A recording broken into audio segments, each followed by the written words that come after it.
To this meeting of the Education and Neighborhoods Committee for March 23rd, 2010. It's 3:41. I apologize to everyone for starting a bit late. I was in the Plum Committee downstairs, but I'm joined now by Councilmember Dennis Zine, and so we'll be ready to begin. We'll take the general public comment at the conclusion of the agenda items, and why don't we begin now with item number one. Mr. Powell. Item number one is a communication from the Mayor, City Administrative Officer, Department of Neighborhood Empowerment reports, and City Attorney and CLA to report relative to 1. Feasibility of transferring administration of the funding program to either the City Clerk, Community Development Department, or either city agency to manage the funding program and cost savings. Item number 2, feasibility of a nonprofit taking over the funding program and cost savings. Item number 3, feasibility of making Board of Neighborhood Commissioners a managing commission and moving done staff under the commission and cost savings.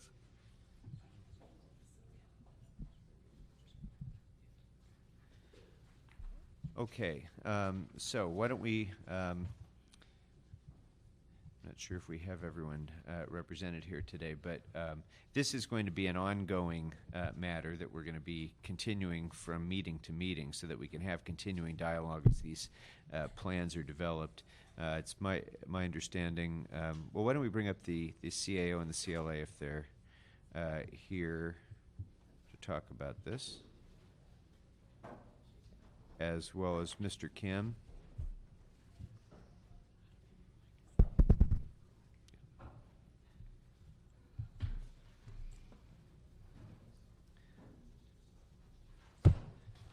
So now briefly, it's my understanding that some of the issues that we've been asking to report back for further analysis are being developed even as we speak now as part of next year's budget assessment. Is that right? Paul Smith, CLA. Yes, that's my understanding that the CEO is in the midst now of developing the annual budget. Parts of that budget will include certain elements pertaining to Dunn and the consolidation of Dunn into CDD. There are any number of different processes, including the funding program, that will be discussed in those documents.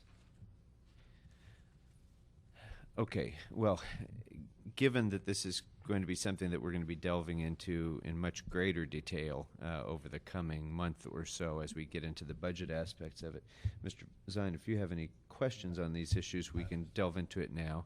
I have no cards on. Oh, yes, I do. I'm sorry. I will get to that in a moment. But if neither of you gentlemen have anything further to add, I think we can just continue this matter until the next meeting. Although there was a report back request to the City Attorney's Office about the some of the legal justification for such a reorganization, and I was wondering if the City Attorney's Office has a further written opinion on that now, or if that will be forthcoming still. Peter King, City Attorney's Office. We don't have anything in writing at this point in time, but we have been in particular working on agenda item 1, I guess it would be B, the feasibility of a nonprofit taking over the funding program. We've essentially discussed the feasibility of merging or transferring CDD and Dunn to CDD, and we've opined that indeed that can be done under the Charter 514.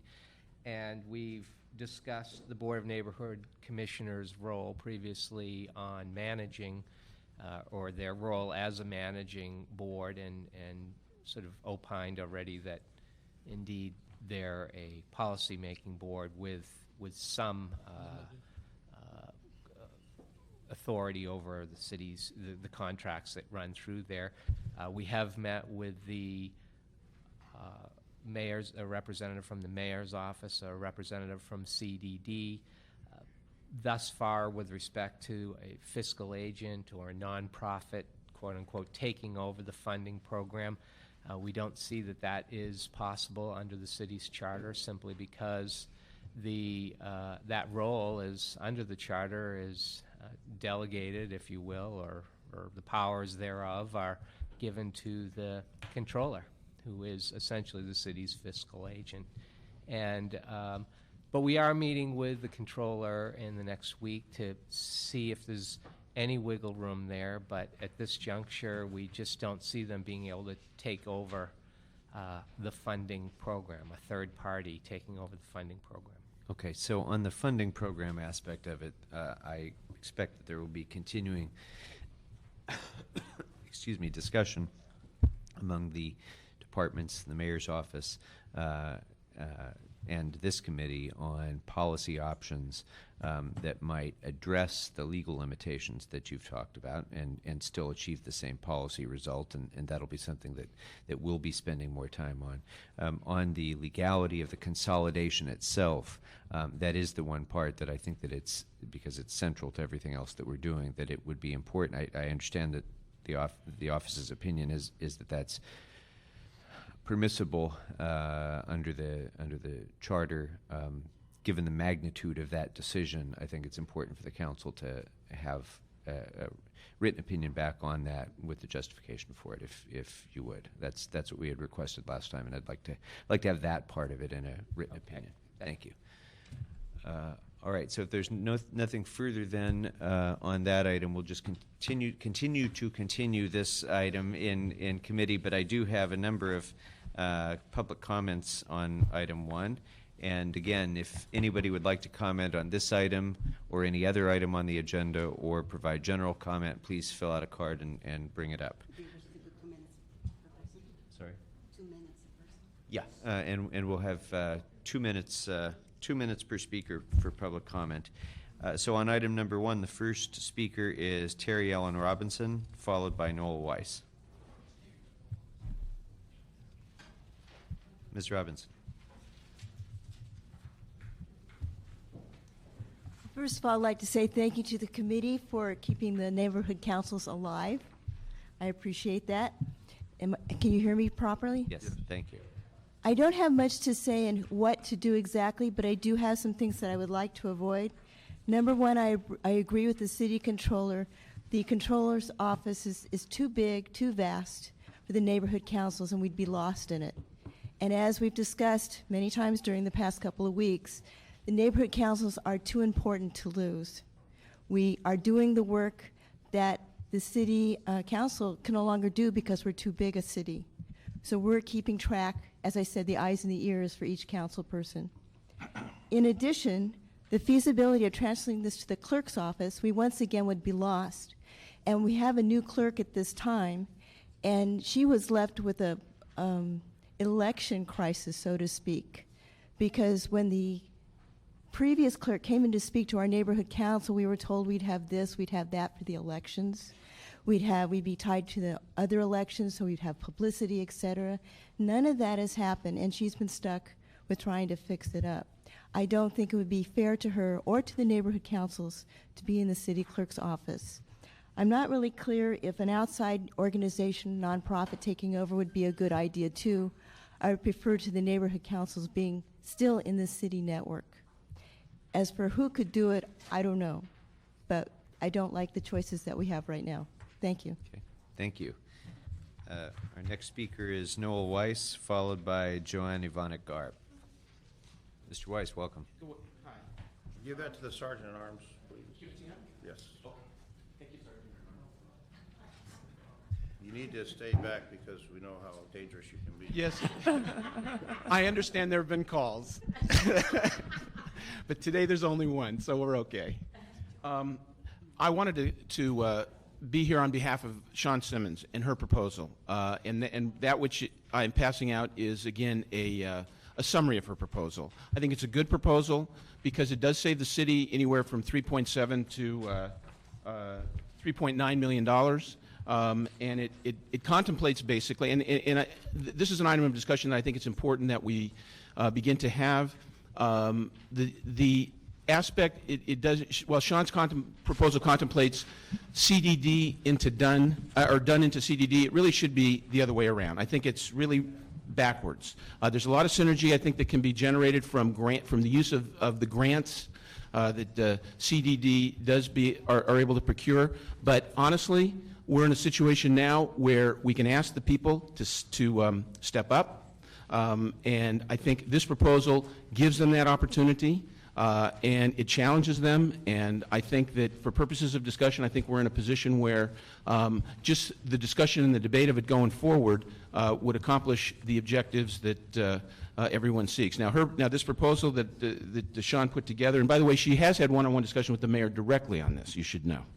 And she can't be here today, which is one of the reasons why I am. But I think it's important that we not just assume that we're going to have done into CDD, done as a charter agency. CDD is an ordinance agency. And there's no reason logistically why we can't accomplish, I think, a better synergy with the merger, if in fact that's the choice. And I think we can accomplish all of the objectives. And frankly, if the people through the neighborhood councils can't step up, then maybe that says something else as well. So I would hope that maybe as part of this ongoing discussion, and I appreciate the opportunity, Mr. Kokori and Mr. Zine, that we can really, get Sean down here, have you, and have her, brief the public and brief you guys in greater detail on this. Thank you.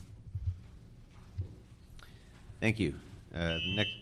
Next speaker is Joanne Ivanic Garb, followed by Mary Garcia.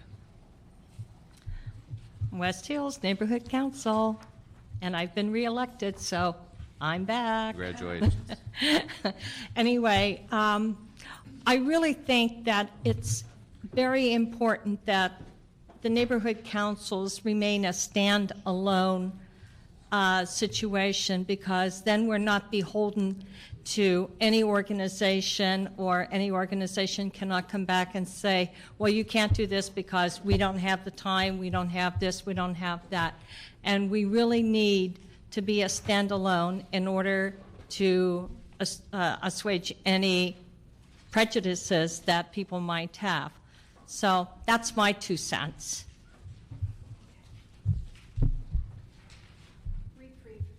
Okay.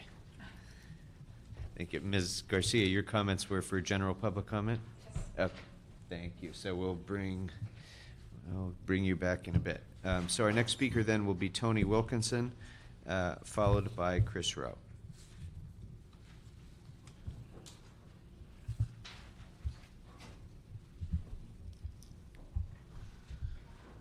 Hi, Tony Wilkinson with the Panorama City Neighborhood Council. And one of my concerns in this ties into what I had planned in general public comments, is this is a management problem. We've got a small amount of expenditures for neighborhood councils. We have a now small department, perhaps more appropriately sized, and we have to control public funds so that they're not wasted. But when we take these small money management problems and we try and put them into places like the Community Development Department, which is used to managing, millions and millions of dollars of federal funds, I begin to be concerned about the overhead expense for managing the relatively small amount that goes to the neighborhood councils. We experienced this when we took the elections and we gave them to the city clerk. To this committee, the city clerk originally, and there's not any particular city clerk, this is departmental, as you know, said, well, it's going to cost $2 million.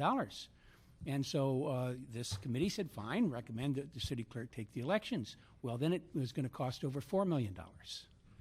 And the city clerk took at least 12, I think maybe it's 16, employees just to run the elections every other year.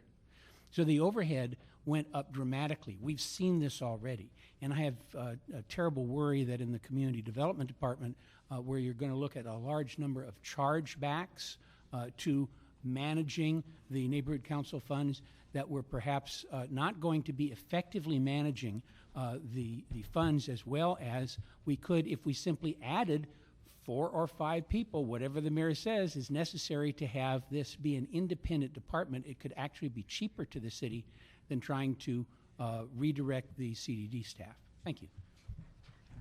Thank you. Next speaker is Chris Rowe. Hi, Chris Rowe, West Hills Neighborhood Council.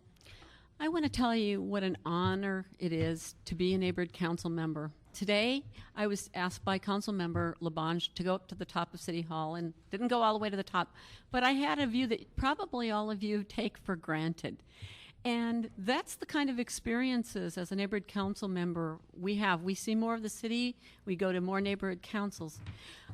What I'm concerned about related to the breakup of Dunn or whatever, the two main things. One is I understand that we should have move their funding somewhere. But there are people in the community that think the neighborhood councils can take over some of their functions. And I think that we are good as advisory people we know our neighborhoods, we know what's going on in the community, and we are there like we were today for the DWP issue. But as far as taking a full-time position because staff is lost from Dunn, I can't see us doing that. And I think that one thing that we have to focus on is the minimum amount of money to run a neighborhood council. It's not big bucks, but 20 to 25,000 is what it takes. And I said this to you before, just to keep us afloat, just to have our executive director and things like that. We are talking about, for example, I was telling Councilmember Zine earlier today, we are going to be at a public safety fair in a couple weeks in West Hills, and we want to give out bags. We might want to give out something public safety related, and then we're going to be at Pierce College again for a fair, and it's outreach. And if we have no budget at all, how can we do any outreach? And outreach is our only way of reaching out to the community and saying, we're here. What are we going to do? Just go stand at a booth and say, oh, come to us. So thank you. Okay, thank you. That's the last card I have on item number 1, so we will continue that matter until the next meeting, and that brings up item number 2. Mr. Powell. Sure. Item number 2 is the CEO and Department of Neighborhood Empowerment reports relative to the rollover policy and recommendations to include a reporting process to either the Board of Neighborhood Commissioners or the City Council. Okay, thank you. So I'd like to invite up our representatives from Dunn and the CAO to talk about the progress that we're making on the rollover policy. I hope we're making progress on the rollover policy.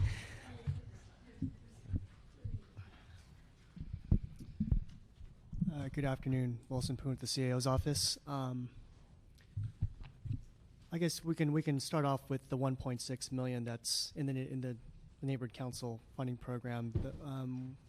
I had a discussion with the controller last week. The funds have been transferred to the UB, and a third of it has been swept as the council policy directed back to the reserve fund. The next sweep will occur next Tuesday, March 30th, and the last sweep taking place April 20th. So the department, I understand, has been working on reconciling the claims and verifying those claims. They could probably provide more details on their findings. Okay, thank you. Mr. Kim? Len Kim, Department of Neighborhood Empowerment. According to council policy that was passed, to just review for everybody who may be listening, the council policy allowed for neighborhood councils to pay outstanding bills using rollover funds in order to pay for prior outstanding contracts, committed projects, ongoing rent and leases, and unpaid bills. Furthermore, the council action included that the neighborhood council board must have approved the limited expenditures before January 29th. Projects that neighborhood councils have committed to must clearly demonstrate that funds have been reserved using prior year allocations. The project is ready to commence without any pending further action, and the only missing component for initiating the project was access to the rollover funds. We sent out 2 e-blasts notifying neighborhood councils of the documentation that we would be requiring, and the required documentation is what we need to process payments according to controller guidelines. So a brief summary for your information of the documentation that we required for unpaid bills was a completed demand warrant and agenda with the approved board minutes and an invoice. For contracts, rents, and leases, we required a completed demand warrant, agenda with approved board minutes, and a signed contract or letter of agreement. letter of commitment for all affected parties and an invoice. And then lastly, for committed projects, we required an agenda with improved board minutes and a budget showing the invoice for project expenses. After going through all of the requests that we received, we gave you a brief summary broken down by each neighborhood council. What I'll walk you through is a little breakdown of the 1.2 total figure that we received. $838,000 is the figure that we totaled up in terms of neighborhood councils who conformed to council policy, and 154 of that did not conform to policy, and furthermore, an additional 218,000, which neighborhood councils submitted in claims, had to do with the fact that we had a freeze on rollover funds, and we had basically paid for prior year expenses out of current year funds. So the council policy was complicated on the neighborhood council side by the fact that we had this freeze on rollover funds, and we weren't distinguishing money that was budgeted and spent this fiscal year versus money that we were spending out of prior year's budgets because of the freeze. So that complicated things. And the neighborhood councils have a legitimate concern because it wasn't their fault that the money, prior year's money, was taken from this year's funds. But as I had explained to City Council before, we have not had an accounting system that reconciled our figures to what neighborhood councils had. And then our figures were also not synchronized with what the CAO and the controller had. So the system was just not set up correctly to determine accurate rollover balances. So we had been, I had frozen rollover funds so that our department could go back and reconstruct all the funding that had been spent to get an accurate budget figure for rollover, because if the council is going to implement any sweeping of rollover funds, you need to have accurate figures. Neighborhood councils need to have accurate figures. So this council policy is just in the midst, the larger context is the fixes that we were trying to remedy in terms of the overall lack of accurate numbers for the funding program. Okay, so on that point, then, you have now given the neighborhood councils an opportunity to demonstrate that they had anticipated using rollover funds for 08-09 expenses, and to evidence that in some way in a claim to you, and that so far the number of claims for those sorts of uses of rollover funds totals $218,000. Is that, am I understanding that right on your chart? The 218 is the figure that, correct, that was paid out of this year's funds, but was committed by the board in prior years. Right. Correct. And then so looking at your chart again, which I'm sorry, I'm just now looking at for the first time, the grand total number of 1.011 million, those are 09, 010 documentable expenditures of the type that we talked about initially? Correct. Okay. And then, so in addition to that, there's another 218 that were committed from prior years based on the assumption that those rollover funds would become available, but we're sort of spending backwards because of the freeze. Right. So essentially, if we were consistent with existing policy prior to the most recent council action, we would have reimbursed the neighborhood councils for prior year for money that was spent this year, because I didn't anticipate that the rollover would be swept by the Right, yes. right. Okay, so that means, so then the total claims here is the total amount of claims that have been approved for reimbursement is 1.229 million then.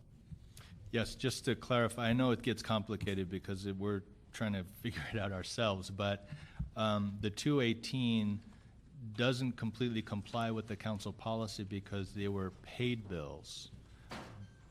The council policy is unpaid bills. So that's the distinguishing factor between the 1.0 figure and the 218 figure. So has that reimbursement then been made of the 218,000? Not yet. And These are the figures that we're presenting to council, this committee first. Based on your decision, then we will implement accordingly. Okay. Okay, very good. I interrupted you. Did you have more to report? Well, the complicating factor is, as the CAO's office had reported, that the money, that the council policy to sweep the third of the 1.6 would essentially leave the remaining funds unable to pay the full 1.2. So the third that was swept from the 1.6 is roughly $520,000. So that would leave the fund unable to pay the full 1.2. So what would be the total available remaining balance to pay outstanding claims as of today? Be roughly $1 million from my figure. 1.04, because it would be 1.56 minus 520,000. CAO could correct me if I'm wrong at any time.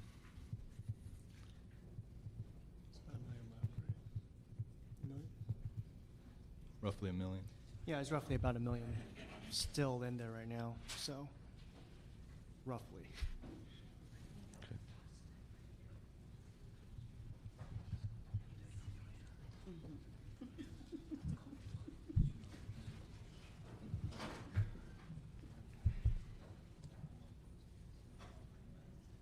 I'd just like to add that we have received some concerns from a few council offices that the claims that are being submitted by the neighborhood councils be honored, because it wasn't really their fault that the funds were being, funds that should have been paid for in prior years were paid this year.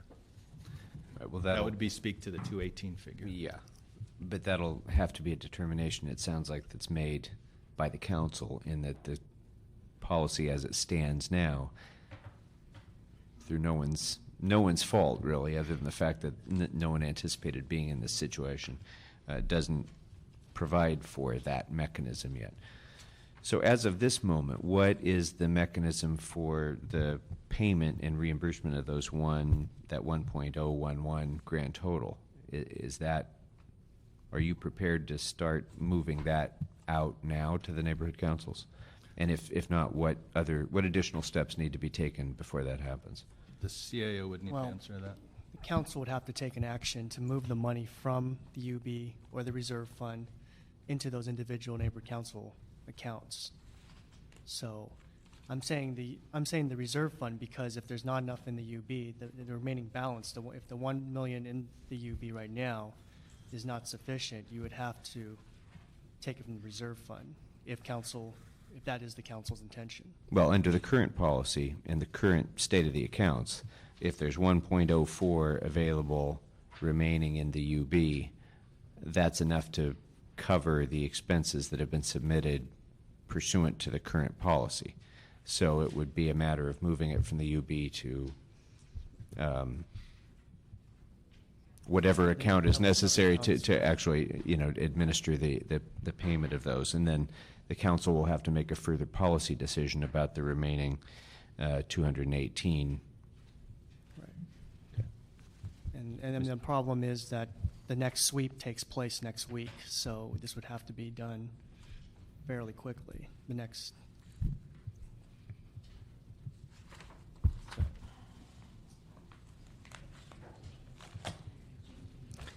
Mr. Zine, have any questions? Right. So just wanted to make clear that any transfer of funds from the UB requires a council action. So we can have the department submit a report to the council. I mean, there's many different ways we can handle this. We can have the department submit a report to the council requesting that the funds be moved. We can maybe do it in one of the financial status reports. We can do it in the budget process if you want to reappropriate next year. These are all subject to council action, of course. So there's different mechanisms for moving the funds into those sub-accounts. Okay. But the sweep is happening within a week of another third of the total amount. Correct. So that would leave Around $500,000 left. 600,000. Yeah.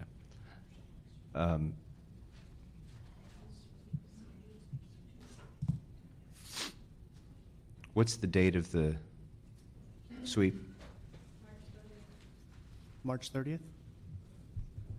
Okay. So we would have time for council action to approve that transfer. Also a week. It's a week. Yeah, it's a week, right? So would we have time to get that before full council if we act on that today?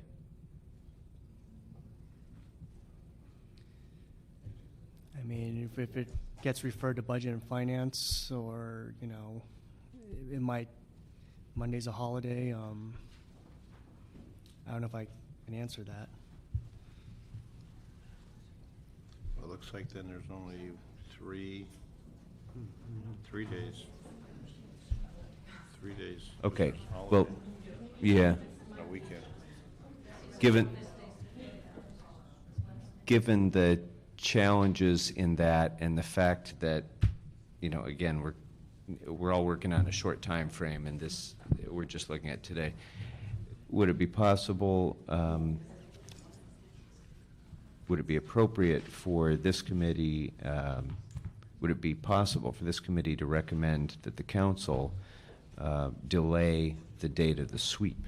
Can we do that by motion generated from this committee and have that agendized for council consideration to provide sufficient delay on the sweep to allow further development of the possibility of policy changes, and also to determine the appropriate amount relative to these claims?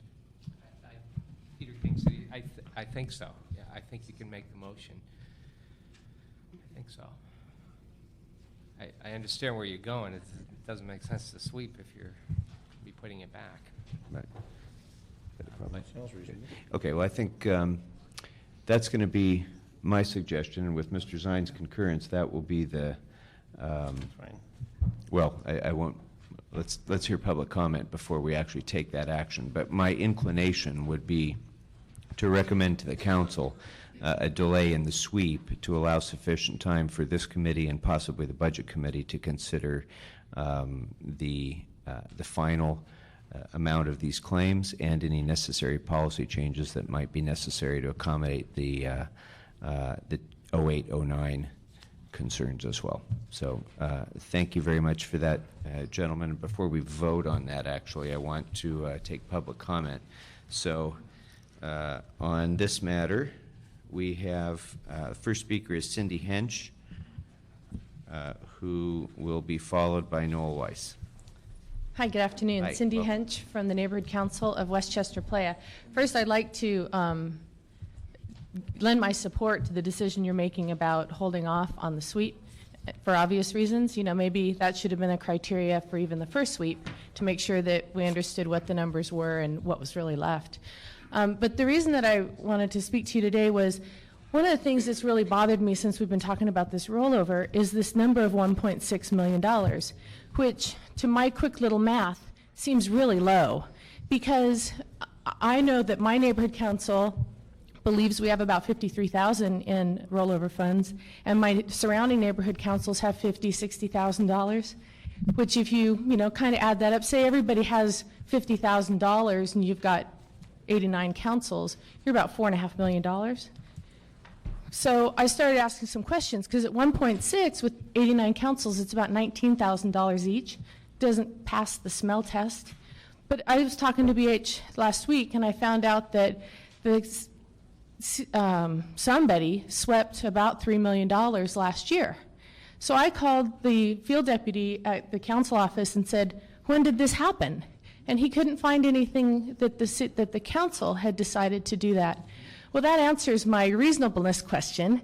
The number is low, and it goes back to something that happened last year that I don't know that I heard anything about, and I'm not sure if any neighborhood councils know anything about it. So I don't know if you guys know anything about it. When I spoke to Janice after the last time I was here, it didn't come up when we spoke about the fact that the 1.6 sounded low. So I just, FYI. Thank you. Next speaker is Mr. Weiss, followed by Joanne Ivonic Garb, and that's those are all the speakers I have on this item so far. Mr. Weiss. Thank you, Chairman. This is part of what was just raised by Cindy. Is in fact, the core question we talked about originally with the cutting of the 50,000. I don't know. I just asked the controller's representative, what is this sweep thing? The money, when it goes in under the charter, first it's supposed to be a 2-year appropriation in advance, and that's like a lockbox. That money got taken out. In fact, it was the $5.2 million that Wendy Gruhl found in her so-called audit. That money, in effect, was taken out, and it needs to basically put back. That's part of the problem that we're dealing with here. There has been no real audit by the Controller's Office of any of these funds relative, I'm talking about in terms of the neighborhood council funds themselves, and it's very hard for you to do any policy when you don't have the accurate data. So I think that when we're talking about these issues of the 1.6 or whatever it is, that you provide for some kind of a reasonable dispute resolution procedure here, but also with the reservation that this money that was taken out of this lockbox, I think unlawfully, should at some point be put back. It may not be appropriate to talk about it in the context of this situation as we stand right now, but going forward, certainly, we're going to have to, you need to appropriate 2 years in advance as it is, and with regard to these rollover funds, what's fair is fair. You had a policy, people basically relied on it. To the extent that they can document, obviously, as you have done, fine. To the extent that there's some dispute, establish a dispute resolution mechanism inside the controller's office, and you get it done. And no pun intended, and basically be able to move forward reasonably here without this continuing dialogue. But this idea of an automatic sweep on March 30th, where is that? I mean, there's no authority to do that at all, and it contradicts the charter. You just cannot do that. And at some point, city attorney needs to opine. Maybe you need to set an agenda item, Mr. Chairman, and we can discuss that directly so that you can get the guidance that you need and the people can get the guidance that they need, because the city attorney is the attorney for the people. Thank you. Thank you. The final speaker on this matter is Joanne Ivonic Garb. I've been sitting there just kind of holding myself back.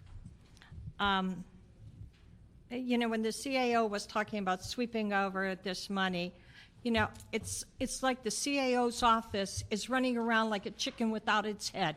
It's been cut off because they're grabbing for $330,000 or $600,000. This is peanuts in comparison to what is going on. And this is money that has been designated that goes back into the community. We've been in the situation where the bills that didn't get paid last year because the bills were lost, this piece was lost, that piece was lost, all the pieces were sent in at the same time, and yet it got separated somehow and went into, I don't know, Dunn's heaven of bills. But, this is the city. This is problematic for the city, that everybody's running around like a chicken without its head. And I'm too frosted to talk.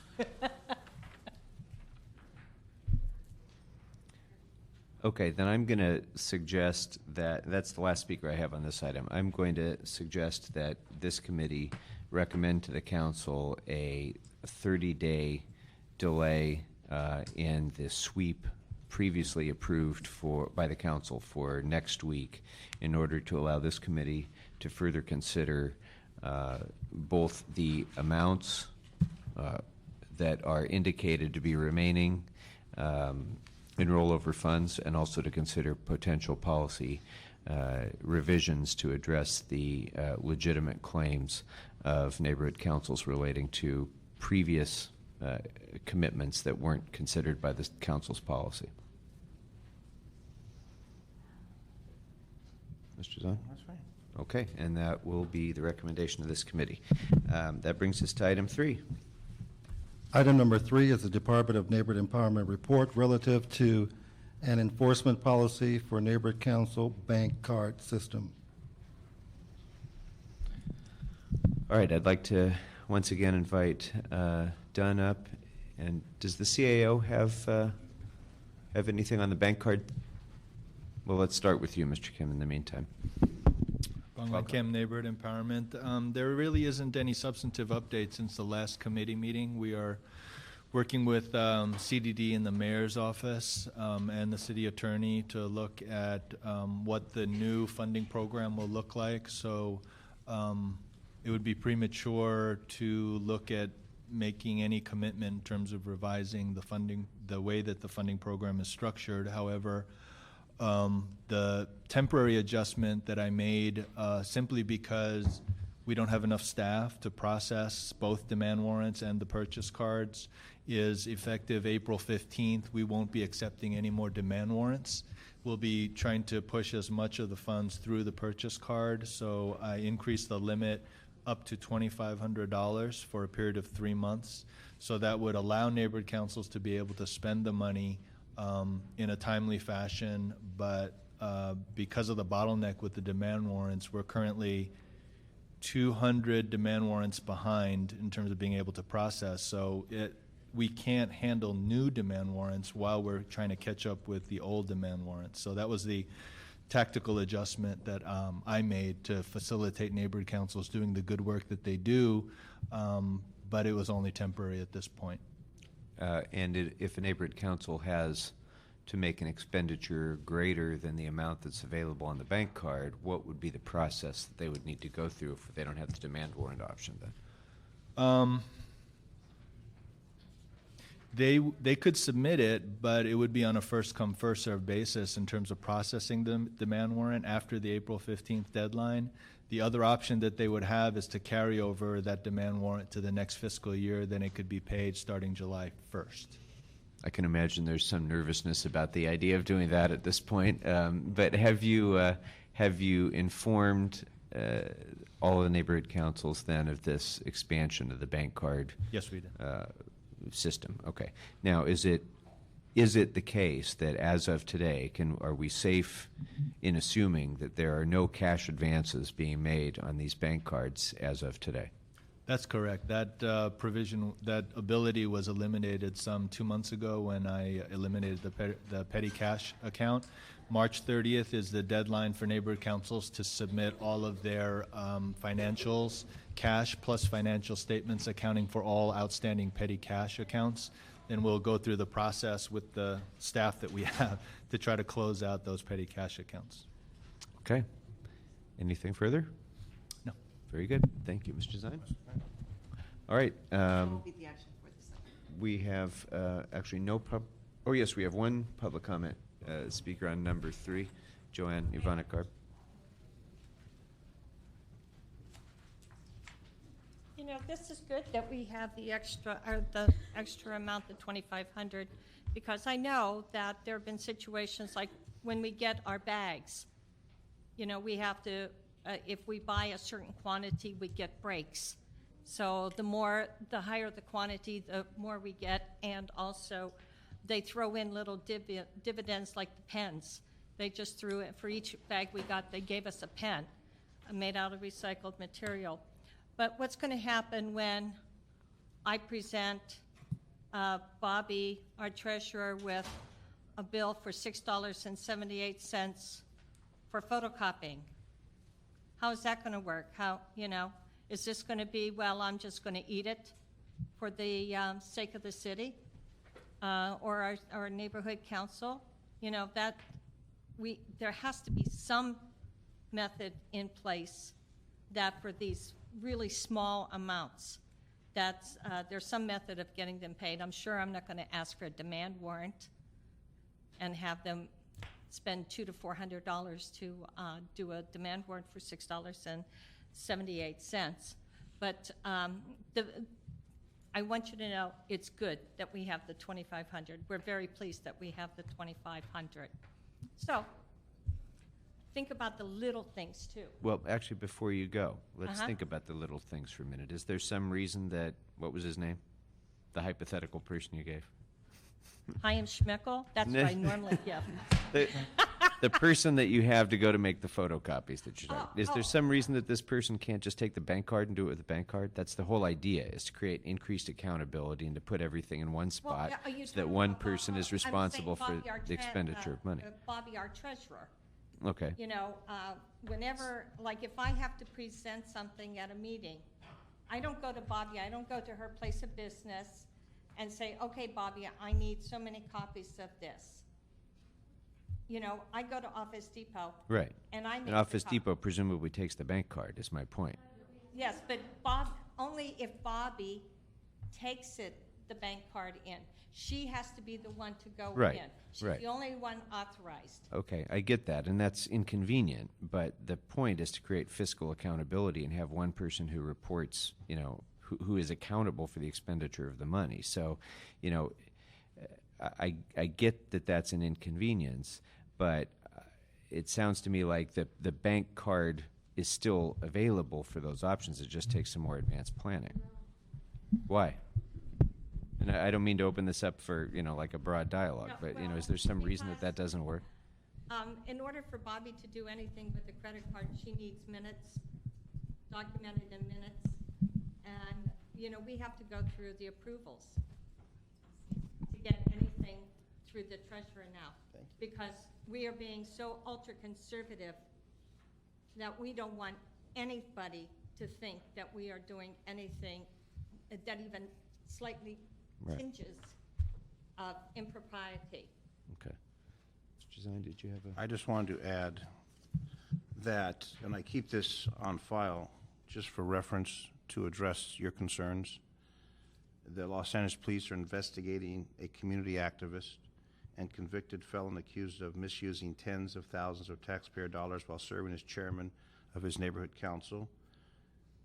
One of 6 involved neighborhood council treasurers or chairmen who are believed to have misspent as much as $250,000 in city money. Now, there are more situations that are being investigated, and while you want to err on the side of caution, Yes. I suggest you continue to do that. Since But unfortunately, not everyone does that, and because some people have ripped off the taxpayers, we are very cautious, and the neighborhood councils need to be very cautious. So it's not a lack of trust, it's a matter of accountability based upon what has already happened and people that are going to jail for ripping off the taxpayers. So if it's $6 or $600, the process is there with that card. Right. And if it's a little inconvenient, then maybe some arrangements can be made on that card from Bobby to someone else. Well, last year when our funds were frozen in November, we had a storage. Why were your funds frozen? I don't know. The funds were frozen. Well, there was a reason why your funds were frozen. Okay. Okay. And we had our storage locker went past due, and they would only accept cash. They wouldn't accept a credit card from the city. They wouldn't accept anything. And this was an ongoing cost. So I had to go over with cash in hand to get so that we could have our storage locker. And I'll go back to the initial stage when I was a charter commissioner, the vice chair of the Elected Charter Reform Commission. There was never any appropriation for any money to be spent on anything. And that's evolved since neighborhood council's been around. So the original charter never had any provision to have a storage locker or an executive director or bags to pass out. There was never any provision for money. So this has all evolved. But while it's evolved, there's been some problems. There's been some crooks that were involved. Right. So we err on the side of caution to keep everybody honest. Okay. We understand that okay. wholeheartedly. That's what it's about. Okay. But we can't all be painted with the same brush. We're just keeping everybody honest. Okay, I'm sorry I maybe breached protocol by engaging in a back and forth dialogue there, but the reason that I did, Jerry Springer family. No, but the reason that I did is because we are going to be continuing this item again for further policy development. I appreciate Mr. Kim's update, but as we develop this policy on how to deal with the bank, I'm asking the question very seriously, because how you address that issue in neighborhood council's day-to-day operation, we have to figure out a way that it still works for neighborhood councils while guaranteeing the accountability that we're striving for, that, you know, the audit suggested was needed and so forth. It is. Yes. Okay. So it will be. So we're going to continue this item as well for further discussion again and further policy development that hopefully will address some of these concerns as we move forward. That brings us to item number 4, Mr. Powell.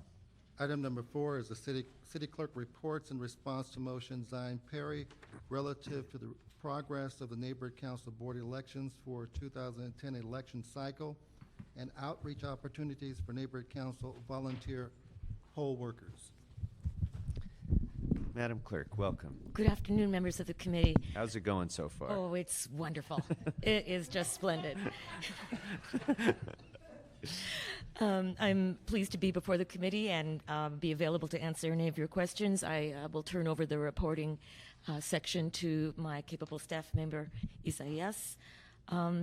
2 things that he will speak to you of. One, it is not on the agenda, so it is not for the committee's action, but we would like to share with you our initial statistics from the Region F Neighborhood Council, which was just conducted on Saturday.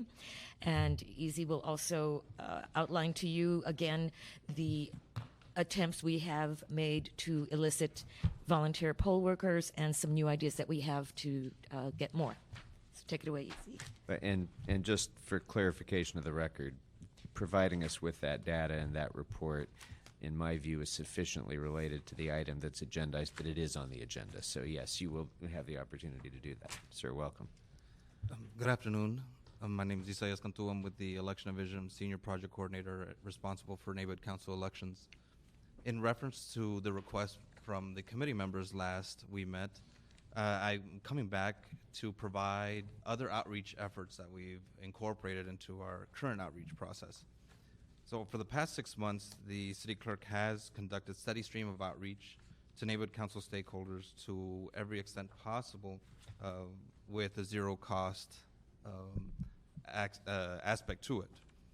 We've provided more than 100 presentations to neighborhood councils. During this time, we've been able to recruit 15 poll workers, of which we've incorporated into our current neighborhood council election process. For the future, in order to try to recruit more, we have incorporated a couple of new ideas which are included in the report that was provided to committee. Some that we've already incorporated include issuing an email blast emphasizing that neighborhood council stakeholders can work within their own neighborhood council. And currently in the room is the person that was responsible for the idea, Mr. Tony Wilkinson, who did recommend that we emphasize that, so we've already performed that, as well as sending that out through the done e-blast. We've also incorporated a new approach by sending that email to city council offices, and then your council offices should have received that today, as well as the mayor's office, to incorporate that request for neighborhood council volunteers into your newsletters and announcements, so that hopefully we can get as much of recruitment going on the part of the elected officials as well. We've also included a tagline to each one of the city clerk's election division signatures that includes promoting the participation in the program. What we still have to incorporate are, and we've compiled all the regional NC Alliance emails to send out an email requesting to attend their meetings and make the presentations to the neighborhood council alliances themselves, as well as to call and personally ask each board to volunteer non-candidates to assist in their neighborhood councils. So those are new processes that we're attempting to incorporate, and hopefully over the next week we should be able to. Again, as I mentioned, for this past election, there were 5 neighborhood council volunteers that signed up to work for Region F. Of those, only 2 showed up. So that is something that we are consistently having to deal with and having to address.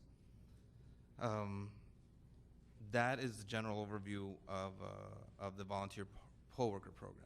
And I've also brought some documents listing all of our volunteers that we recruited and what neighborhood councils we've assigned them to for the next regions. So I'll provide these to. Okay. Secondly, it is to provide an overview of the turnout for this past Region F elections. And overall, there was a dramatic increase over previous turnout for Region A. For Region F, we had 9 neighborhood councils as opposed to Region F's 11. And for those 9 neighborhood councils, we had a turnout of 3,861 voters, as opposed to Region A's 2,026 for 11 neighborhood councils. Now, the one key issue that we saw across the board was that turnout was directly correlated to competition on the board. So where you did see a great number of candidates running for positions, where you did see positions that went opposed, you saw great turnout. And amongst those neighborhood councils were East Hollywood, Greater Echo Park, Greater Griffith Park, Pico Union, and Silver Lake neighborhood councils. Where you had neighborhood councils where seats went unopposed, you had not such a great turnout. So that's the overall turnout report that we wanted to present to the committee. Mr. Zine. No question. This was an area of special concern to you, I know. So. Yes, but I don't see that the community, while some say they want to volunteer, I don't see them really stepping up to the plate in large numbers. While some do, I saw Mr. Bailey volunteered and showed up, but it seems that the participation of those that talk about it aren't recruiting people to participate. And I want to commend the clerk's office. You run elections in a very rigid, ethical, by-the-book fashion, which is what you're required to do. There's a lot invested in those, but it doesn't seem that we're generating the support from the communities that oftentimes say, cast this net and we'll bring in all the volunteers. It doesn't seem to be they're coming to the plate to make that happen. And as far as the numbers, looking at some of the numbers that we've seen, I think it's disappointing where some don't even have a candidate versus some have an inordinate number of candidates. If you have 25 members of a board, that seems like a lot of folks. And who's going to be in charge with 25 folks? And then you have one with 4 or 5, but it seems you have 14 positions and you have 6 candidates running. So, I mean, there are some who are very committed to it. I'm committed to make sure it can work, but I just don't see that rippling through the communities of Los Angeles as we would hope. So it's kind of disappointing, but you're doing what you need to do. Well, we're 2 regions into 9, and for all we know, there might be its own energy generating. We have another election this weekend and approximately one every week thereafter. And word spreads, and I think there's a collective effect. So we can only hope we're going to continue to put out the call for workers. We were very heartened, though, if you look at Region F, of the 3,800 that showed up, almost a full third were in Griffith Park. I mean, that was humongous. That was 1,500 members that showed up. Those are the walkers that walk with Tom LaBonge. But then look at MacArthur Park, 30 people. Correct. So, I mean, you have a high of 15, 16, which obviously is a community that's involved. And then you got MacArthur Park, which is 30 plus 37 plus 7, with 7 provisional.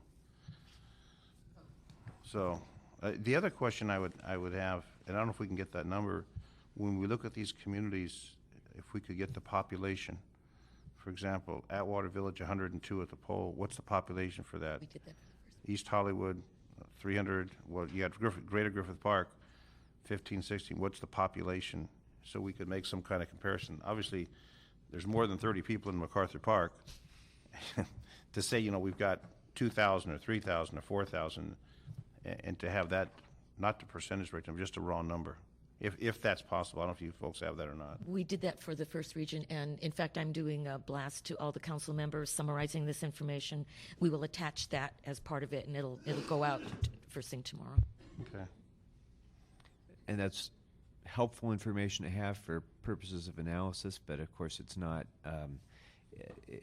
complete because each neighborhood council has different stakeholders that are engaged that might or might not be residents of the area, and might have people who are stakeholders in multiple neighborhood councils, so it's difficult to get exact apples to apples kinds of comparisons for purposes of turnout. But as a starting point, that would be at least helpful, I think, in putting some shape on this. And as far as the community's engagement, both in terms of volunteering and in turning out, I think it's important also to say that we shifted the method of elections for neighborhood councils and essentially eliminated the ability to do any meaningful outreach by spending what would have otherwise been available for outreach on a city clerk run election, which again, as Mr. Zine said, it's not a, you do elections right, and that's the way elections are supposed to be done. But it is a considerable expense, as we've gone over at length, which might otherwise have been able to, if we could do less formal elections, as you've discussed, Mr. Zine, that money could be then available to encourage turnout, encourage outreach, and so on. So it's when we get to the end of this cycle and have the opportunity for your complete report, I think one of the things that's going to be very important to me in considering is how do we do a more effective job of engaging the community, of doing outreach, and so on, and using our money effectively to do that. And some of that might come down to really the nature of the way each neighborhood council is created, because for just the reason that you said, when you have contested elections, you're going to have more engagement of the community, of course. I mean, that's true in any election, because the candidates go out and engage the community.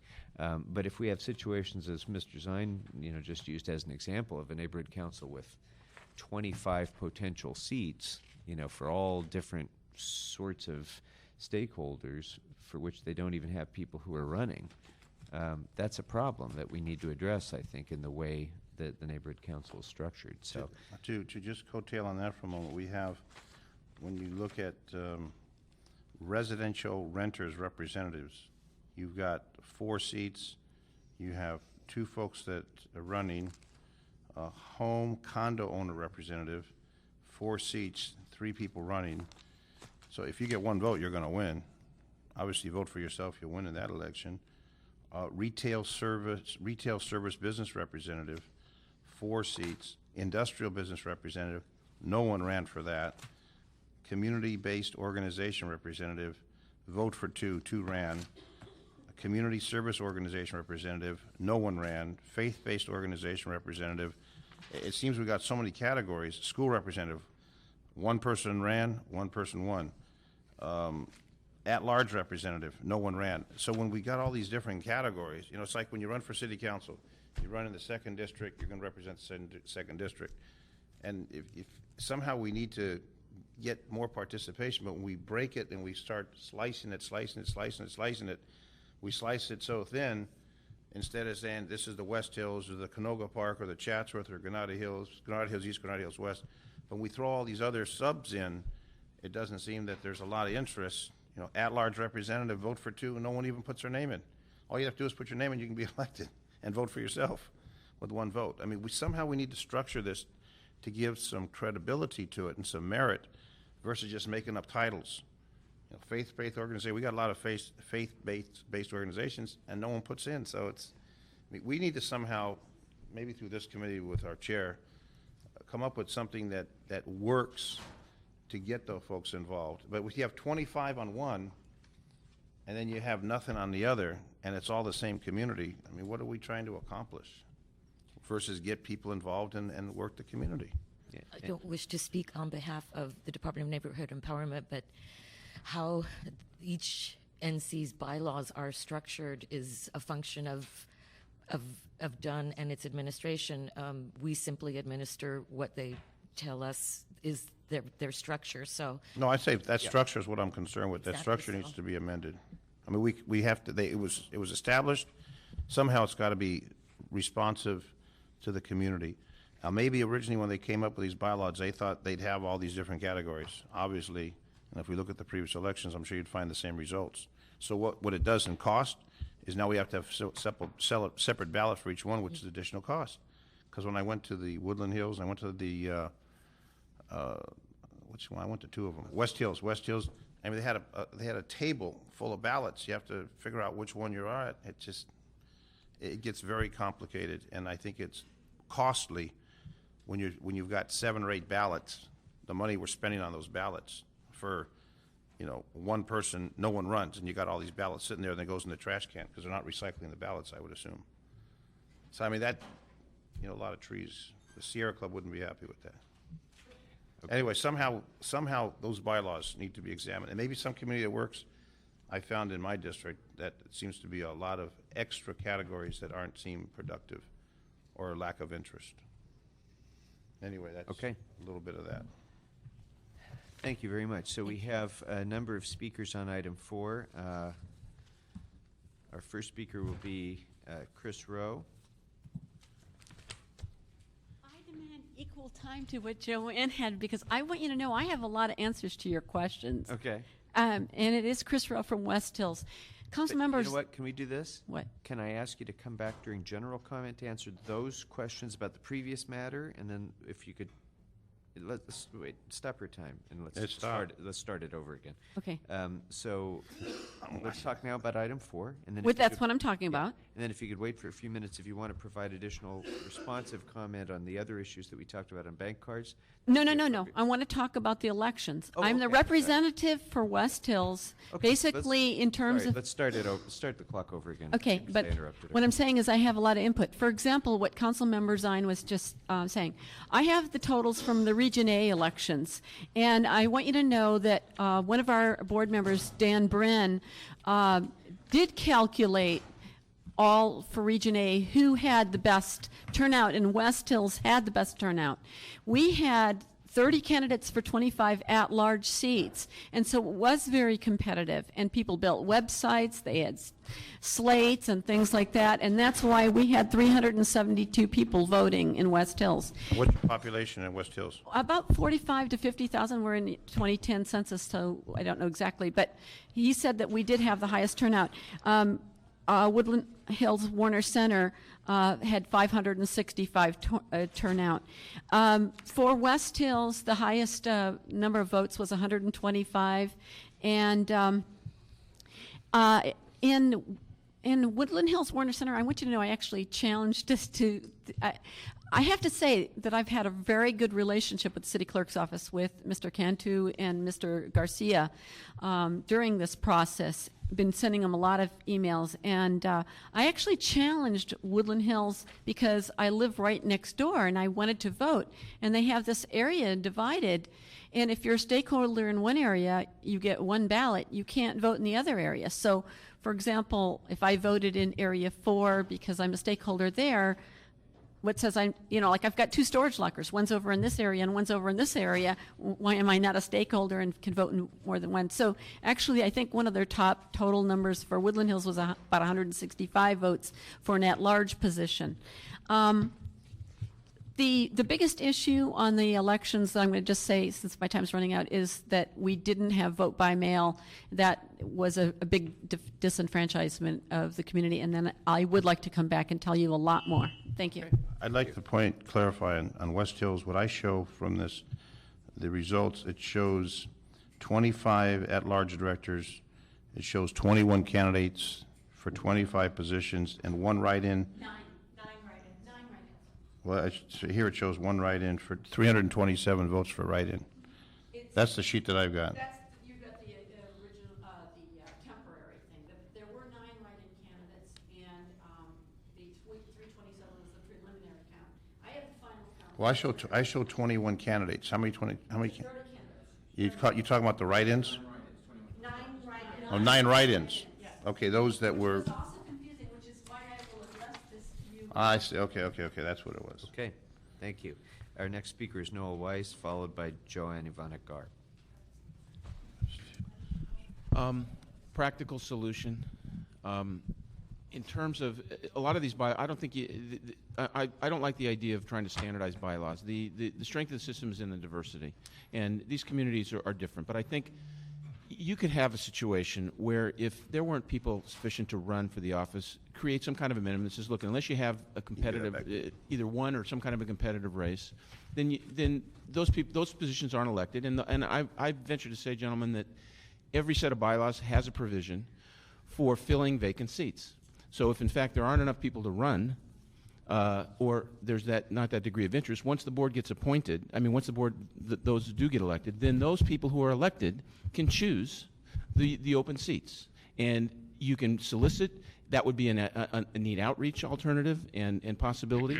People will come in, people will present themselves to the community and to the neighborhood council, and then those members of the neighborhood council that have been elected or on the board then can elect and fill the seats that way. So this idea, maybe, this stovepiping where we can't try to connect, I just want to try to encourage maybe a little bit more practical, thoughtful approach here. And I'm sure that, again, under Sean's proposal, these kinds of things will develop some synergies and we'll develop some opportunities that will promote, I think, cost savings, community. We'll get to where we want to go on all levels, as opposed to have to, micromanage each one of these little stovepipe circumstances where the inability to make the connection results in needless bureaucracy all the way around. So that's my suggestion. Thank you. Our next speaker is Joanne Ivanic-Garb, followed by Joseph Reiser. Some of the councilors that you were saying that had a very small turnout, being a member in good standing of LANC, Los Angeles Neighborhood Council Coalition, those were the same neighborhood councils that I have never seen at a meeting. So they're not active in the overall picture, so it stands to reason that they're going to have a lower turnout. There were some things that were not done very well. I had said that I would be very happy to volunteer at an election, but there was no notification sent out to us. And it was something that we brought up to EC a couple of weeks before the election. And then they had a training for the election that was down in down here at Piper. And it was too hard for people to go during the week to come down for training. So there were some faults there. The people who really want to be involved are the ones that are going to be involved. I know, having run singles groups for a long time and being involved in charitable organizations, if you are successful in New York, working as a director for a charitable organization, raising a lot of money, and you come to LA, you will die. LA is a beast of its own kind, and it's very hard to get people involved. And I don't know what's going to light a fire under anybody for anything. For elections, you see the lousy turnout. You know what the lousy turnout you had for your election. Hey, he got elected. Don't say that about him. No, I'm I just thought the saying, turnout was just fine. No, I congratulate you on a wonderful turnout. But, it was a very low turnout. And you had some very hotly contested items that were going on in your district. And yet people did not come out to vote. Yeah, it's enough did. Whether it's a neighborhood council election or an election of the President of the United States, Yeah. it never ceased to baffle me why, we don't have a if you more were in engaged citizen. Australia and you did not vote in an election, you receive a fine. And if you're in a different country, you better make sure that you get notified to your consulate and get it, because you won't be able to get back in the country. In fairness, I gave you disproportionate time the last time. I don't want to get accused of it again. So thank you. And she's advocating that we fine people for not voting. Yeah, there you go. Our next speaker is Joseph Reiser, followed by Cindy Hench. Mr. Reiser, welcome. Thank you. Joseph Reiser, Arroyo Seco Neighborhood Council. Although I'm speaking on behalf of myself, I wanted to raise an issue of what I feel may be an unseen casualty of the current election system that's not being addressed and not being reported to you. I'm concerned about the amount of money being spent and the cost per vote being 2 or 3 times as much. I'm concerned about all the things that have been raised already. But what I haven't heard raised and what I haven't heard reported to you is this unseen casualty that I fear is the case here. I've seen it in my neighborhood council, and I've seen it in some of the surrounding neighborhood councils. And that's the issue that was at the core of neighborhood council to begin with, of diversity. Now, I realize the irony of my sitting here raising the issue with you, but you got a nice goatee, though. Oh, thank you. Good color, too. But the issue, we've received our list of candidates so far. We're about a week off of closing off the writing candidate stage. We have some of the same issues that Councilmember Zine raised, not enough candidates for enough seats, 12 candidates so far for 19 seats. But the candidacy so far, and by diversity I want to raise it in a couple different ways. The candidacy so far is 100% non-white Hispanic. The candidacy so far is primarily homeowners. The candidacy so far is primarily middle class, upper middle class. Now this is in a community of 24,000 or a series of communities of 24,000 that are almost 60% Latino. There are a large number of renters. There's a large youth population in our community. And I would be embarrassed to raise these statistics with you for our neighborhood council, except that it's never happened to us before. It is directly related to the lack of outreach and the lack of concern for this aspect of what neighborhood councils were supposed to be. You were involved in the creation of it. You know that diversity was underlining every aspect of neighborhood councils. Our neighborhood council in the past, 2 or 3 years ago, required us to take an analysis of what our neighborhood council board was. And we found that through the years, we had grown from being almost no minority participation to 40, 50, 60% minority population and participation in candidacy in the boards. It's not there. And I'm afraid this is happening. I'm seeing it in some other neighborhood councils. Now you'll see the raw numbers, the big numbers that are reported to you may look better than that because there are always communities that are primarily African American, primarily Hispanic, and their numbers look more diverse. But when you mix them all together, the communities that are very diverse are going to suffer from this, and they have already suffered. And I'm hoping that some proactive aspect can be taken to look into that. Thank you. We certainly, and to raise the issue of getting candidates out, I just want to flip the page on you a little bit and ask you to look at the situation. If without the outreach that's been required in the past to get people to run, in addition to voting, it relies on the board and the current participants of the neighborhood council to raise new candidates and bring new people into the issue. If both of you, the next time you were running for re-election, were required to recruit your competitors, I don't think the situation would be any better, would it? And that's the situation that many boards are in. Thank you. Okay, thank you. Ms. Hench is the final speaker that I have on this matter. Well, we're going to be here all night. No, I'm just kidding. These elections come at an interesting time.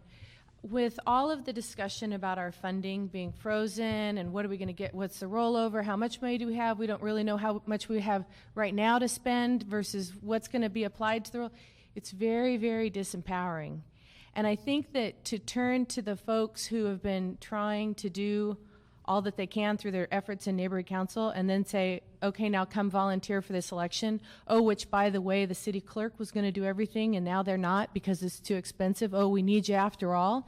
It's a little hard to muster the engagement. So I think that this is falling at a time where the volunteer spirit has been absolutely disrespected. And now we're wondering why they're not coming to volunteer. The other part is that one of the things about turnout, historically, our neighborhood council held its elections in multiple locations because our area, Westchester, Playa del Rey, Playa Vista, is huge. And so we had multiple locations, east side, west side, and we did it at multiple days. We did it during the week and we did it on weekends. Now we're in one location for 6 hours on a Sunday. The numbers are going to be way, way off. I mean, if we're even not embarrassed by the turnout, I'll be surprised. Because I think that what we'll get is a whole bunch of people from Playa Vista coming to vote. So those aren't improvements. I used the term yesterday. I was talking to somebody from our local paper, and I described this as seagull management. Do you guys know what that term is? You know, when the seagulls come in, they poop all over you and they fly away? That's what this feels like is happening with this election. So there's my analogy. Thanks. Thank you for the lovely visual.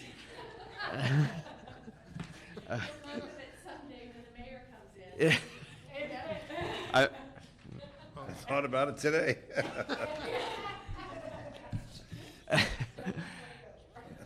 All right. So we are going to continue this matter in committee, and I'd like to ask that the clerk come back following the March 27th cycle of elections to see if we can revisit this further and see how we're doing with volunteer recruitment, and as we move forward for the remainder of elections, what additional steps we might take to be able to bolster this up a little bit.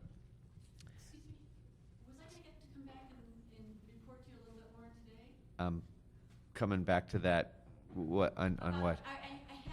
I certainly sent 25 different issues to the city clerk regarding elections, and I thought maybe I could tell you some of those issues. Well, I'm just about to come to general public comment, which would be the appropriate time for that, unless it deals with volunteer issues, in which case, by all means, come on up and.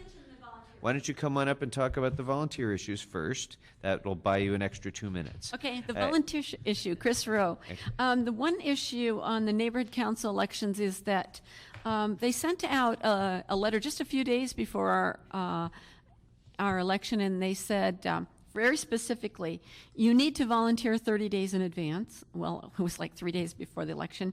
And you're required to have training. Well, it wasn't time to have training. And you are required to submit an 8-hour commitment.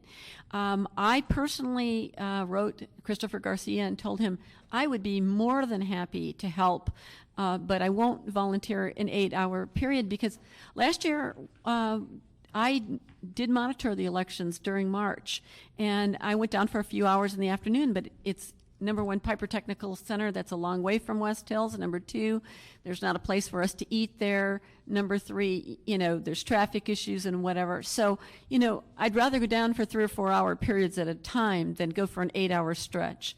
And so we are volunteers, and we have to work things into our schedules. And I was told that there were a few people that did volunteer during the Region A elections, and that for whatever reason they were not allowed to work. But so I think that, and that was from Glenn Bailey that stated that. So I can't say who for sure besides it, but Glenn is the one that mentioned that at Vank. I think that we could do, for example, on Election Day, I did vote in 3 different neighborhood councils. And also I was dealing with the city clerk, calling the city clerk on behalf of my own neighborhood councils, trying to figure out what things were going on that day. So that's why it's not, I can't see how you can work in your own neighborhood council because you've got a electioneering law that says you can't be within 100 feet of the polling place. So I don't know how you could volunteer. Okay. I don't think anybody is suggesting you can volunteer and be a candidate in the same election. But I'm saying that's why, since they were all our seats were up this year, we couldn't work at our elections this year.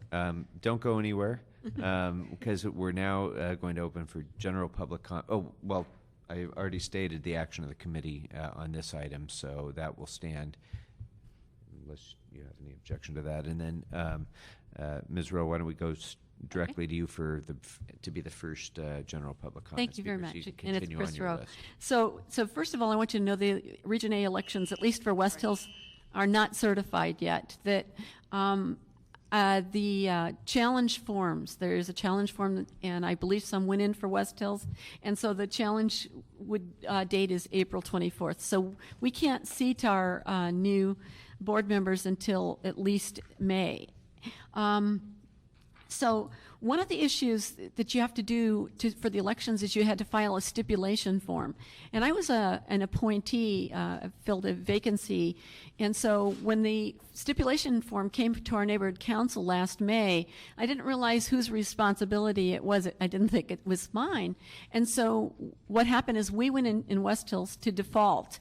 And what West Hills did is by going into default, it required us to show proof, for example, that you're a stakeholder, whereas, for example, in Chatsworth, you didn't have to show any proof. And so there are just little issues that because whether you filed your stipulation form. So I want you to be aware of the stipulation form issue. And so I've asked them, how many people didn't, or how many neighborhood councils didn't file their stipulation forms, and they said that was a good question. And another issue is the cost for outreach. Mr. Kim had said at one of the previous meetings that it had been about $100,000 for Region A alone for outreach that was coming out of our neighborhood council budgets. Well, if you figure out that Region A had 11 and you figure that's about 10% of the neighborhood councils, then you'd be spending about $1 million out of our neighborhood council budgets for outreach for the elections. Well, that million probably would have paid for the city clerk to actually mail out something, voter information pamphlet to everybody. And then, for example, my neighbor, there was only one vote by mail in all of West Hills, and it happened to be my neighbor. And she didn't get anything about the write-in candidates. She didn't get anything that was like any kind of candidate statement. Another issue that happened in West Hills is that they had these stalls, and say if there were 4 stalls, 2 of them didn't have the write-in candidates. And then they would have things posted on the wall with your candidate statements. So they weren't really easy to see, and I don't know how many people really read that. And do you want me to keep going, or? No, but if you have the list, I do. As long as we can get that list. Maybe I could talk to you after this is over and throw some more things. We can talk for a few minutes, but the list is very helpful for me because I have it then. Okay, the next speaker is Noel Weiss, followed by Mary Garcia. Thank you. Again, I think in terms of general public comment, what I want to advocate is an aggressive use of something that's never been done before. Section 908 of the Charter, which I want to read to you real briefly. It says, powers of neighborhood council. Subject to applicable law, the city council may delegate its authority to neighborhood councils to hold public hearings prior to the city council making a decision on a matter of local concern. I think this is a new opportunity. You gentlemen, every member of the city council, you got a tough job. Potholes and policy. You're finding that it's a little bit different, than the state legislature. People calling all over. I think in your staffs, they're challenged. Not because they're not capable, but just because it's overwhelming. So we're in other than one person, which I won't discuss. So we're in a situation where what we're talking about is having you, members of the city council, again, challenge the people. Go out and say, you know what, we have this power. We're going to have citywide hearings. You talked about today DWP. This is a good one because you already have an MOU. Neighborhood councils, pick 7 people. Citywide hearings, revolve it. You take charge of this. We're going to authorize you as a city council to have these hearings on budget issues, on neighborhood council elections, whatever but put that out and do it. And you know what? You will draw. You will draw input. You will draw ideas. You will draw opportunities to engage. And from that and the information and the data, which unfortunately the bureaucracy is not giving you on a number of fronts, whether it's SB 1818 in terms of planning or the DWP data that you need to make your decisions. You're not getting that data, and you've got to get it from the people. And now, in addition, you have the benefit of the ERIP, because those people on ERIP that are leaving, the neighborhood councils can hire them as consultants, and you can get basically the information that way and have it filtered up as opposed to filtered down. So this 908 is an opportunity, and I want to encourage you to give some serious consideration to start using it, because in the end, I think we're all going to benefit with new ideas that come from it. Thank you. Next speaker is Mary Garcia, followed by Terry Ellen Robinson. Mary Garcia. First, I want to thank you for allowing me to speak today. And also, I want to say about the Dunn employees, I don't feel that they're really responsible for the current issues that we're facing today. I don't really feel they were given a map of excellence, because a map doesn't exist. It never did exist. So they were dropped off in the middle of the forest without what are those things called? GPS. So they kind of were out there trying to find their way around, and that's how I feel about that. I think the staff and Bong Kim did the best that they could. I feel firmly that we should not be at CDD. I think NC should be standalone, and that a specific map be given to the operations of the NC and staff. You know, they have to know what's expected of them and what we want and what you want from us. And that way we can deal with it better. I don't feel that that really happened before, but I think we have an opportunity now to do that again. I think that it can really be spelled out more how we can engage, as someone said earlier. So, and I also would like CDD, the clerk's office, or whomever this might go to demonstrate to us, to you and to us, that the savings for the city are really there before an action can be taken. I don't believe that that we're going to have any big savings going to CDD. I just don't see that. That the city clerk, I don't know, as well as how can you know either until something is firm and says this is what we can save the city by putting them, with us together, whatever that means. Also, just a moment ago, someone said something about reaching out. Well, some of my colleagues and myself have been thinking about something I think is terrific, and that's really appealing to the higher institutions and high schools. I think we're going to have a collective of people in the neighborhood council that go out and speak at high schools and higher institutions and start engaging them so that they become speakers for their generation on city politics. So that's something that we're doing because we exist. And one last thing, Councilman Zine. Last time I was here, we were talking about you said you use your credit card and you get reimbursed on your credit card for your office or whatever it is. It's a business write-off. Well, I did that too with my American Express card. And I was further asked to send in the receipt that I had paid my credit card. So this is an endless, do you have to do that? Do you have to, okay, so this is what we were talking about in some instances here that make it impossible. And this was for a banner for $43, okay? So I'm just saying we have to do some thinking about this. Thank you, Ms. Garcia. That brings up our next speaker, Terry Ellen Robinson, followed by, as of now, our final speaker, Tony Wilkinson. Hello again. Ms. Robinson. Is this working? Yes. I want to tell you about an election that I ran for our neighborhood council. I was not running because I was going to go to classes a lot during the week, so I didn't want to take away from that classes, so I did not run, and I ran the election. And I got people involved, not a lot, but I got some people involved, and I made them walk up and down Venice Boulevard 3 times, which is a few miles, and walk around our neighborhood. And we made flyers, and we left them in all the stores on the street. We went out, and we really did a good job. We are a gated community. We have high-rise rather than houses. So we couldn't get in. So Dunn helped us send flyers for vote by mail to all the people who lived in the apartment buildings. And that was the only way we could reach them. Now, we had all this excitement going. We had 157 people vote. That was our very first election. And we did it with no expense, except for what cost to get out to the apartments. And we were just trained by Amber Mishak and Deanna Stevenson, and we did it. It was no big deal. So I'm hearing all of these things. I am not running again for re-election this time because I have to take care of personal matters. So I can't give time to the council. I can stay on a committee and work on that. And this is the first time I've heard that the clerk has been out trying to get people to be election volunteers.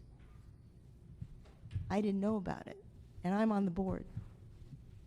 Now, I'm also have worked for our federal elections a couple of times, so I have some experience there now with that as well. So I'm saying these elections really aren't a big deal, and I really don't understand why we can't do them ourselves. It wouldn't cost you very much. We get the same turnout as if we spend all this money. We might get more even. Okay. Thank you. Mr. Wilkinson. Tony Wilkinson Welcome from back. Panorama City. As I saw Mr. Cantu, I think that this is one of the key things that's important to neighborhood councils. We value the Los Angeles City employees. He's an outstanding example of a Los Angeles City employee who's done wonders for us in this election. The same goes with the Department of Neighborhood Empowerment employees. The concerns of a lot of neighborhood councils have simply been the scale of the solution is sometimes not matched to the size of the problem.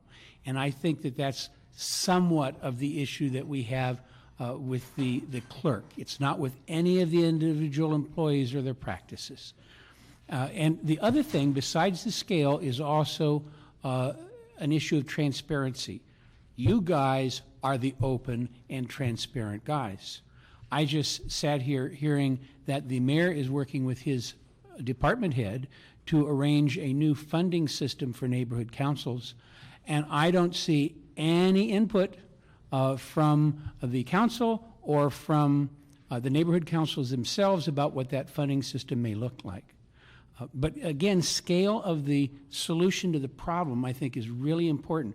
I can remember when I was at Safeco Insurance, I'm retired now, Chicago Title bought us, and speaking directly to what Councilman John had said earlier, how do you take over another company? Well, at that time, I was no longer in marketing. I'd moved to data processing. In the mid-'80s, I went around and Chicago Title put an IBM PC down at every branch office. And every piece of financial information that branch did went into that PC, and it was sucked up to the mainframe, and you immediately had day-by-day financial control. That's the kind of thing that we need to do to apply modern solutions to our smaller problem. Thank you. Okay, thank you very much. If there are no other public speakers, that brings us to the end. We're adjourned. Thank you all very much.